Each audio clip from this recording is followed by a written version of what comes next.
கர்த்தருடைய பரிசுத்தமான நாமம் மகிமைப்படுவதாக. ஆசீர்வாதமான ஒரு நல்ல காலவேளையிலையும் அனுதின மன்னா என்கிற வேத தியானத்தினால் உங்களை சந்திப்பதிலே மிகுந்த சந்தோஷம். கிருபையாய் நமக்கு ஒரு நல்ல வருடத்தை தந்து இந்த வருடத்தினுடைய 2வது நாளை சந்திக்க வைக்கிற மகத்துவமான தேவனை பார்த்து நன்றி பலி செலுத்துகிறேன். இந்த நாளிலேயும் தேவனுடைய வார்த்தை நம்மை ஸ்தோத்திரம் அவருடைய வழிகளுக்கு நேராக நம்மை திருப்பட்டும் என்று சொல்லி உங்களை வாழ்த்துகிறேன். இந்த நாளிலே நம்முடைய தியான பகுதி ஆதியாகமம் 36ஆம் அதிகாரத்தை நாம் தியானிக்க போகிறோம். ஆதியாகமம் 36ஆம் அதிகாரம் என்பது ஏசாவனுடைய வம்ச வரலாறை குறித்து சொல்கிறது. ஏசாவுடைய சந்ததிகள் எப்படி பலுகி பெறுகிறார்கள், இந்த சந்ததிகளிலே எத்தனை பிரபுக்கள் ராஜாக்கள் எழும்பினார்கள் என்பதையும் இந்த வேத பகுதி நமக்கு சொல்லுகிறது.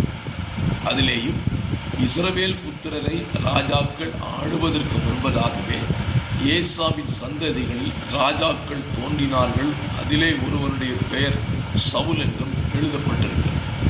ஆகவே இந்த அதிகாரம் முழுவதும் ஏசாவை குறித்ததான அவனுடைய சந்ததிகளை குறித்த விவரங்கள் இருக்கிறது.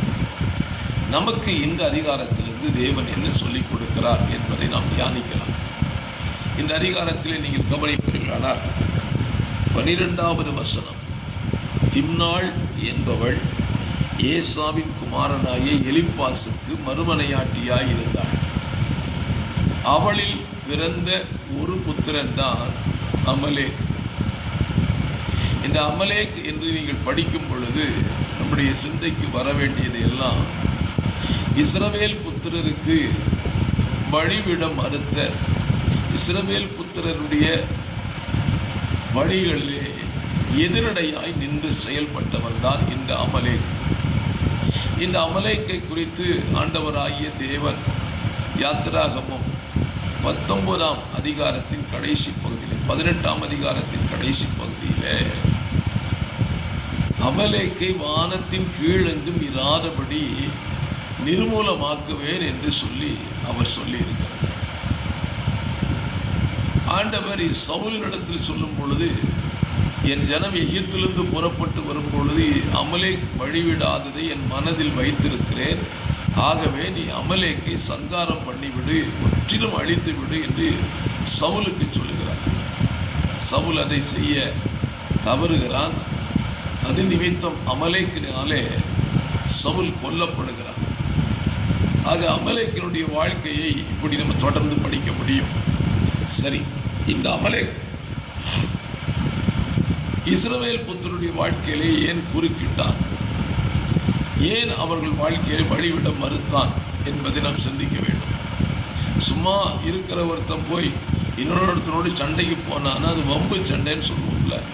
இதே போல இஸ்ரவேல் புத்திரர் கிட்டத்தட்ட 430 ஆண்டுகளுக்கு பின்பு கானான் தேசத்தை நோக்கி பயணப்பட்டு வருகிறார்கள். அப்படி பயணப்பட்டு வரும் பொழுது அமலேக்கு அவர்களுக்கு எதிரடையாய் நின்று யுத்தம் பண்ணுகிறார். ஏன் அமலேக்குக்கும் இஸ்ரவேல் ஜனத்திற்கும் என்ன பிரச்சனை என்று நீங்கள் வேதத்தை படிக்கும் பொழுதுதான் ஒரு உண்மை தெரியும். ஏசாவினிடத்திலே யாக்கோபு சொன்ன ஒரு வார்த்தை, என் தகப்பனே என்னையும் ஆசீர்வதியும் என்று அவன் கேட்டான் அல்லவா. அப்பொழுது சொன்னான், நீ அவனை மேற்கொள்ளும் காலம் வரும், அப்பொழுது உன்மேல் இருக்கிற அந்த நுகத்தை நீ முறித்து போடுவாய் என்று சொல்லியிருக்கிறார். ஆனால் ஏசா யாக்கோபை மேற்கொண்டதாக சரித்திரத்தில் சொல்லப்படவில்லை. ஆனால் ஏசாவுக்கு குமாரனாயிருந்தவனுக்கு மறுமனையாட்டியினுடைய மகன் தான் அமலேக். இந்த அமலேக்கு இதை எப்படி அறிந்து கொண்டான் என்று சொல்லி நம்ம சிந்திக்க முடியும். ஏசாவினிடத்திலிருந்து அவனுடைய சந்ததிகள் வழியாக தன்னுடைய தாத்தாவனுடைய சின்ன தாத்தா யாக்கோபு தானே, அந்த தாத்தாவினால் தான் என்னுடைய தாத்தாவுக்கு கிடைக்க வேண்டிய ஆசீர்வாதம் எல்லாம் பறிக்கப்பட்டு போயிற்று என்பதை அறிந்து கொண்டவன் இவர்களோடு யுத்தம் பண்ணி ஜெயித்து அந்த ஆசீர்வாதத்தை எல்லாம் திருப்பிக் கொள்ள வேண்டும் என்றுதான் அந்த அமலேக்கு இஸ்ரவேலோடு யுத்தம் பண்ணுகிறார். என்னை கேட்கிற அருமையான கர்த்தருடைய பிள்ளைகளே, நம்முடைய வாழ்க்கையிலேயும் நமக்கு இருக்கிற ஆசீர்வாதங்களை, நன்மைகளை பிடுங்கிக் கொள்ள, அபகரித்துக் கொள்ள சத்ருவாகிய பிசாசு எப்பொழுதும் கவனம் உள்ளவராய் இருக்கிறான். இதை நாம் கவனிக்க தவறிவிடக்கூடாது. அவன் எப்படியும் நம்மிடத்தில் உள்ள ஆசீர்வாதத்தை பறித்துக்கொள்ள அவன் ஆவலாய் இருக்கிறதுனாலே அவனுடைய கைகளிலே நம்முடைய ஆசீர்வாதங்களை, நன்மைகளை கொடுத்துவிட நாம் ஒரு நாளும் சம்மதித்து விடக்கூடாது. அங்கே வானத்தின் கீழெங்கும் அமலேக்கை இராதபடி சங்காரம் பண்ணுவேன் என்று தேவன் சொன்னாலும், தேவன் சொன்ன வார்த்தைக்கு கீழ்ப்படியாமல் போன சவுல் பாருங்க, அமலேக்குகளை சிலவற்றை அவன் விட்டு வைத்தான். அது நிமித்தம் என்ன சம்பவம்? சவுல் கில்போவா மலையிலே அவன் ஈட்டியை குத்தி மடிந்து கொண்டிருக்கும் உயிர் போகாததினால அந்த இடத்த வந்த ஒரு அமலேக்கியன் கையினாலே அவன் மடிந்து போகக்கூடிய சூழ்நிலை வருகிறது. ஆகவே இந்த காலவேளையிலேயும் உங்களுடைய என்னுடைய நன்மையை பறிக்க நினைக்கிற சத்துருவை நம்முடைய எல்லைகளில் இராதபடி முற்றிலும் சர்வ சங்காரம் பண்ணி விடுவோம். அப்பொழுது நம்முடைய நன்மைகள் காக்கப்பட்டிருக்கும். ஆகவே இந்த நாளிலே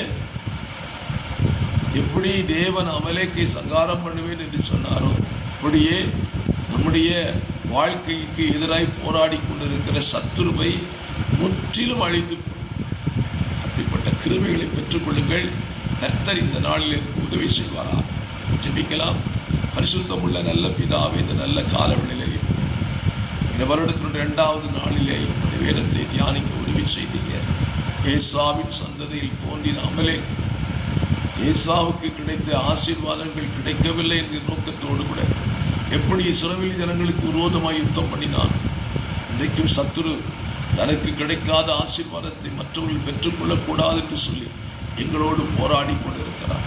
அவனுடைய கிரியைகளை நாங்கள் முற்றிலும் அழித்து எங்கள் நன்மைகளை காத்துக்கொள்ள எங்களுக்கு உதவி செய்யுங்கப்பா.